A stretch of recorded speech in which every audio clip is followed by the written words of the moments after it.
Takeaway Chinese, where you can take some Chinese away and experience progress day by day. Takeaway Chinese, we will promise you a difference.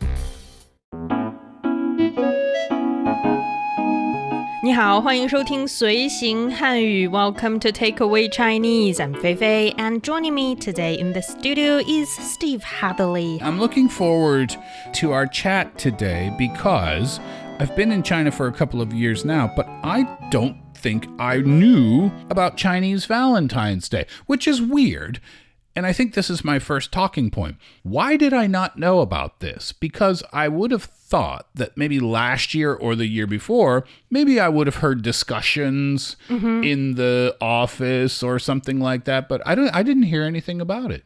Is it because one of the reasons is that is a day on the Chinese lunar calendar is not the calendar that we normally work on, when we set on, for example, our working schedules. So I guess that's maybe one of the reasons when we're talking about the Chinese Valentine's Day, which is Qixi Festival. Qixi? Yes, 七夕节. It changes every year when it comes to exactly which date on the Western calendar.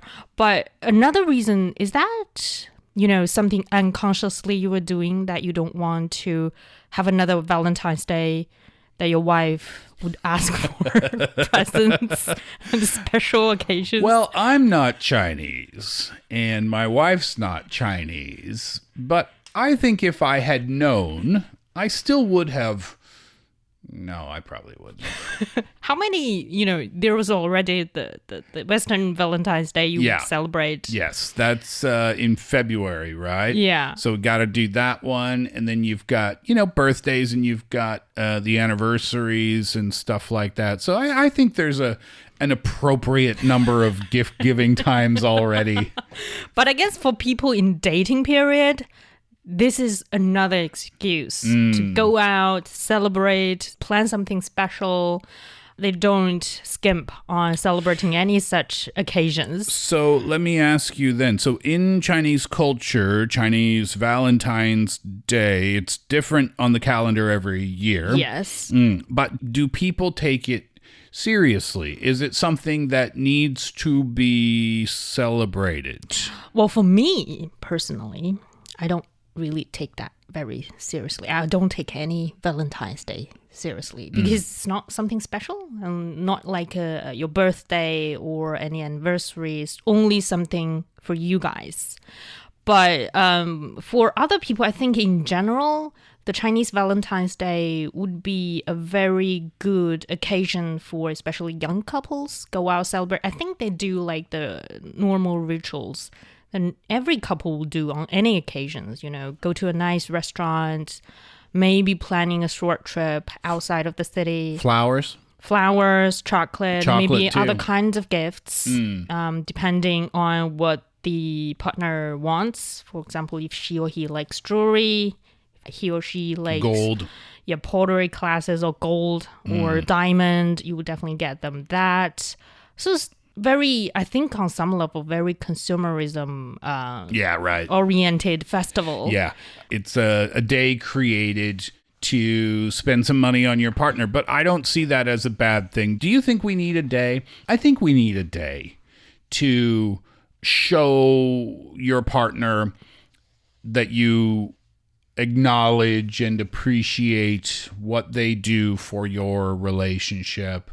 I know it's a day about spending and chocolates and flowers and blah, blah, blah, but I still think that's okay. I think it's kind of a good thing that we have a day that we show our appreciation. Yeah, we are going to a very deep question very fast, Steve. I do want to check with you about this.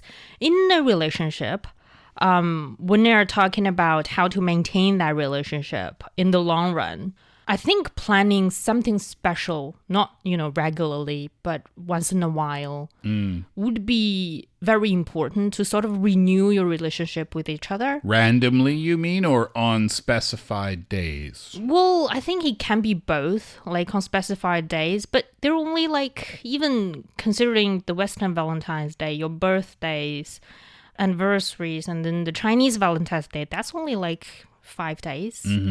But, on other cases, when you feel like it, you can plan something special for each other. And then you can sort of really create that window or that platform for you guys to really just be with each other and sort of renew your feelings towards each other. And I think that's very, very important for any long-term relationship. So you don't feel like you are sort of submerged in the daily grind of going to work, coming back to home, cleaning and so on and so forth. In Chinese, we call that 柴米油盐. 柴米油盐. That basically refers to everyday details, everyday, errands you need to do on an everyday basis, which can be grinding if you're doing that for a long time. Yeah, that's interesting. So, yeah, those are your daily necessities. How do you use that in a sentence? I mean, how do you use that in a conversation?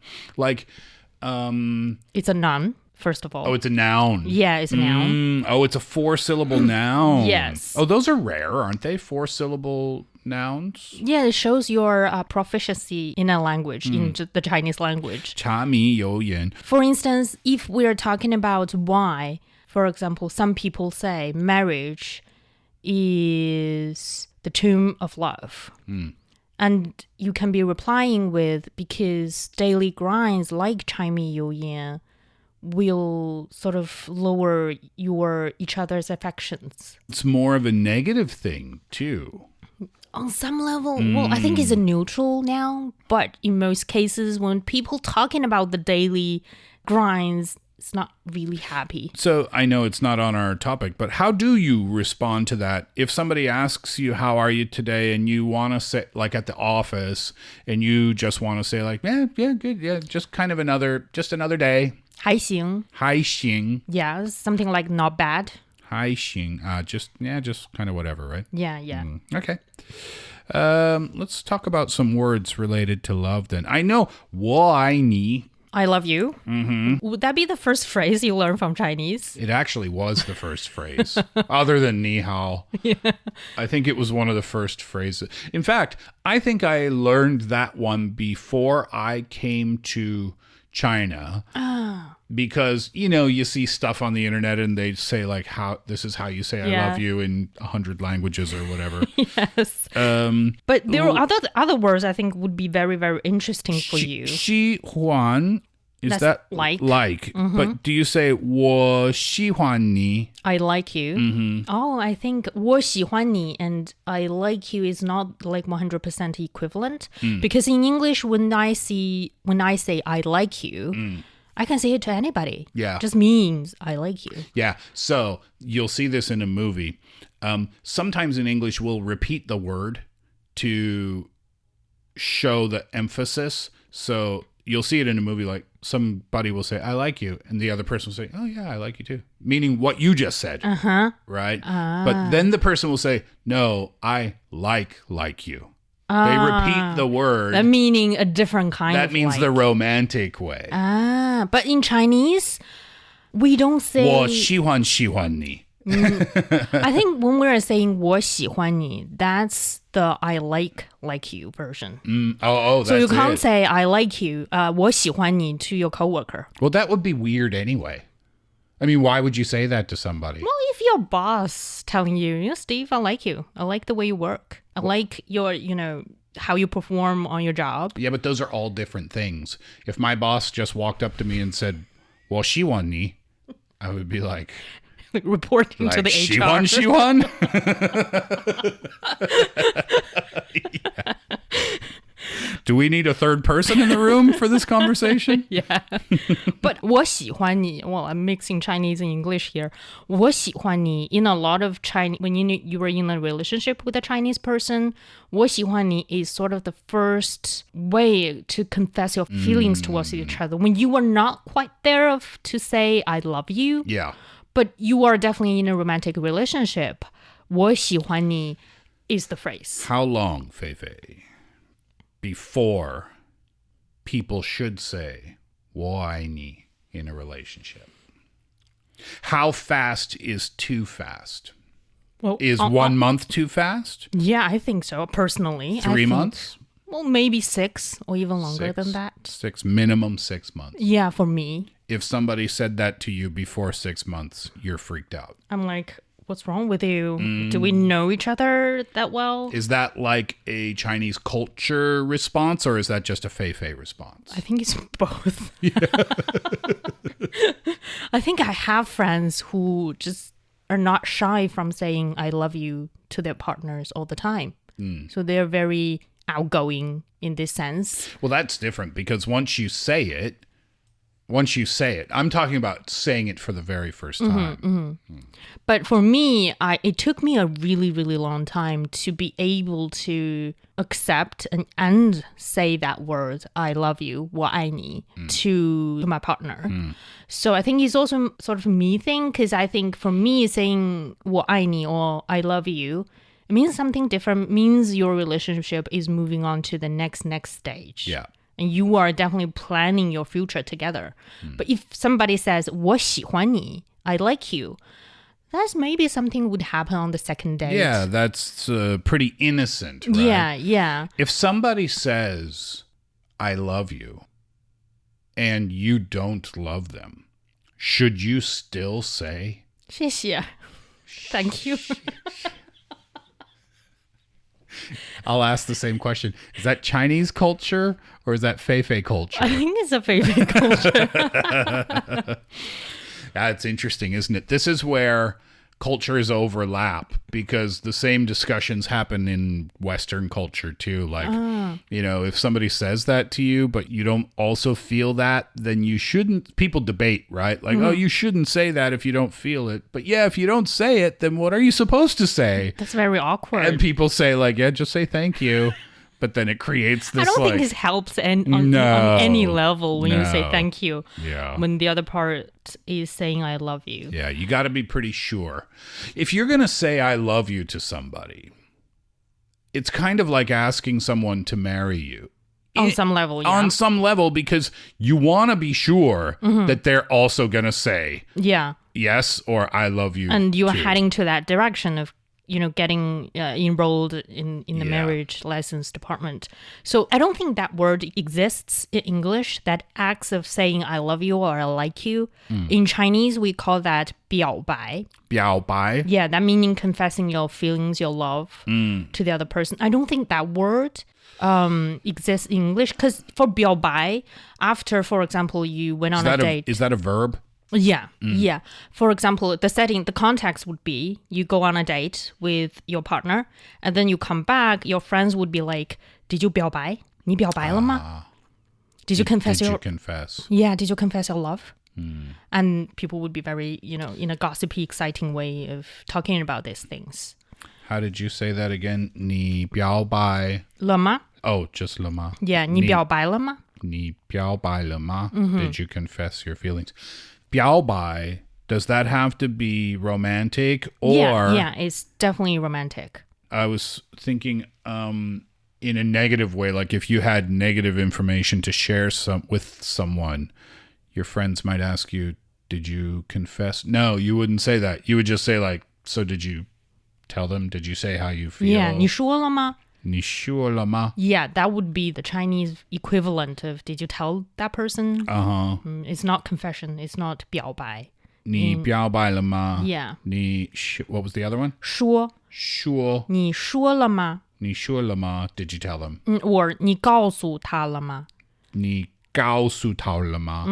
What's that? Did you tell him or her? Or that's the same thing as It's the 说了吗? same thing. Yeah. No, I think the 说了吗 is more colloquial, more It's also informal. shorter, so I'll be using that one.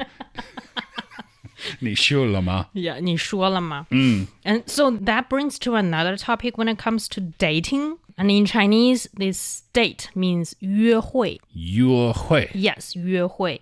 And it can be both a noun and a verb. 我们在约会, meaning we're dating, or basically meaning we're in a relationship. Or you can also say 我们在谈恋爱, meaning you are in a relationship. I'm looking at the paper in front of me, and the English translation says scatter dog food. Oh yeah, that one I think you would be very, very interested in. So I'm trying to figure out the romantic context of scattered dog food. It's a very modern Chinese word, 撒狗粮. 撒狗粮. Yeah, that means you are showing off. For example, I'll give you a context here. You go out, hang out with your friend, you and your wife.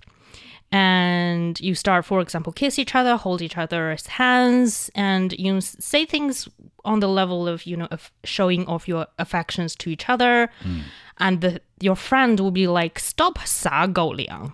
Yeah, scatter that dog food. That refers, I think, to explain this term, why we're calling 撒狗粮, is that when people that are single, they call themselves 单身狗, single dog. Okay. 单身狗. And so meaning when that 单身狗, when that single person saw other couples showing off their love, showing acts of affections, they feel like they are being fed with this dog food, 撒狗粮. I see. What was the single dog term? 单身狗. 单身狗. Yeah, 单身 meaning single, and 狗 is dog. Is that for women and men? Yeah. 单身狗. Yeah. And I think that term 单身狗, the single dog, actually comes from a Stephen Chow's movie. Oh. Yeah, I think it's called A Chinese Odyssey. That there is a line that I think is in the final scene when the character says about the protagonist, he looks like a dog, and the protagonist is single. Oh, okay. So this is how 单身狗, single dogs, come from. And then from this 单身狗concept, we have other expressions comes from this. How do you feel? I don't see this very often in China, public displays of affection. I think it's more common than before. In the past, for example, in my parents' generation, they won't even hold each other's hands in public. Really? So Yeah. that would be frowned upon in public. People didn't like that. Yeah. It's like you were showing off too much in public. But even, in Beijing, you see couples holding hands, maybe. You don't see couples kissing ever. Yeah, as well. That's socially unacceptable. If you want to kiss outdoors, you go to some place that won't be seen by other people. So it's not that common in Western cultures, especially when it comes to, for example, when I was living in Australia, couples, for example, the dad is dropping off the kid or dropping off his wife at her work. They'll kiss each other goodbye. That's very casual. No one takes it seriously. They just love it. At some level, if they don't kiss each other goodbye, so it's okay, right? So it's like very casual act. But I don't see that happening in China. You won't see anybody kissing each other goodbye in front of your work. I'm okay. How do you feel about public displays of affection? If you see other people, I would definitely frown a little bit. I don't mind too much, but there's a couple of things I don't like. And there's one thing that drives me crazy. I've only seen it maybe 10 times in my life. And I don't think you would ever see this on the streets of Beijing. But here's the move. So the couple is walking down the street together. And they're both wearing like pants or jeans or something, right? And she has her hand in his back pocket. So her arm is kind of around him, but not really. It's just in his back pocket. And then his hand is doing exactly the same thing in her back pocket. So they're walking down the street with each other's hands in their back pocket, essentially grabbing each other's butts as they're walking down the sidewalk. Have you ever seen this before?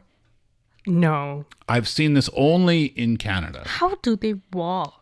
Like, it would be a very difficult position to walk. It's a bit awkward to walk. Yeah. But my question is that necessary? Of course, nothing is necessary in a relationship. It's like, what are you doing? It's not even a comfortable way to walk down the street. Yes, definitely not comfortable. Well, I think in that sense, a lot of acts of affections in relationships are not really comfortable. Yeah.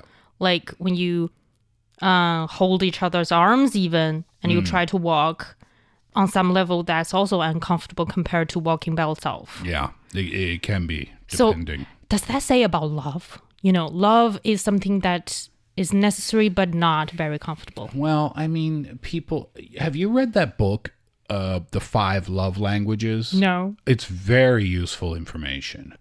I loved it. I read the book and then I listened to the audiobook too. I was kind of enthralled with this. Gary Chapman, maybe, is the author's name. I could be wrong about that. He talks about there's 5 different ways that people express their love to another person. One is through words. One is through actions. One is through gifts. And the point is that not everyone expresses love the same way. But maybe the more important point is the way that you express love is the way that you want someone to express love to you. Yeah, 100% agree. So if you're a person of action, right? So let's say you express your love through actions like making dinner for your partner or something like that. That means, according to this theory, is that you would feel loved if someone made dinner for you, right? But not everyone has the same love language. Yeah. So if you're dating someone or if you're married to someone who doesn't have actions as their love language, they're not going to do that for you.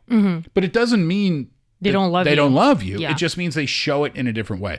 And when I read that book and when I listened to the audiobook again, it made me a better partner, I think, because I stopped expecting I stopped expecting my wife to do things that I wanted or expected and started paying attention to the things that she would do for me. Was it words? Was it actions? Was it gifts? How was it? And once I picked up on her love language, then I started appreciating those things more than I did before. But will you change your way of expressing love when you know that's how she wants to be? Oh, I see your point. You should. Maybe not always. But at least try. But at least sometimes. Yeah, if you know that your partner really appreciates a certain thing because that's their love language, then why would you should want to do that. Yeah, if you love at least them. from once in a while, not every day. Yeah, right. So I think I saw this around me, not only around me, but also on social media. Like when two people have essentially different love languages, especially when somebody just have a lot of sort of, I won't say them high maintenance, but have very high level of demands when it comes to emotional expressions, affections, actions. Needy. Yeah, if you put it that way. In modern Chinese, we have a term called 情感需求. 情感需求. 需求. 情感 meaning emotional. And 需求 is demand. 需求. Yeah, so some people have very... Emotionally demanding. Yeah, some people are more demanding than others. Needy. Yeah, if you put it that way.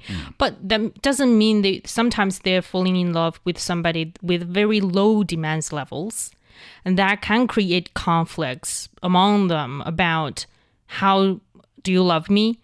Why are you doing this? Why won't you responding to this and that of my demands? But the other person would be like, I'm trying my best, but you just want too much. And I think this love language theory is very helpful. It's just stop pointing fingers, accusing each other.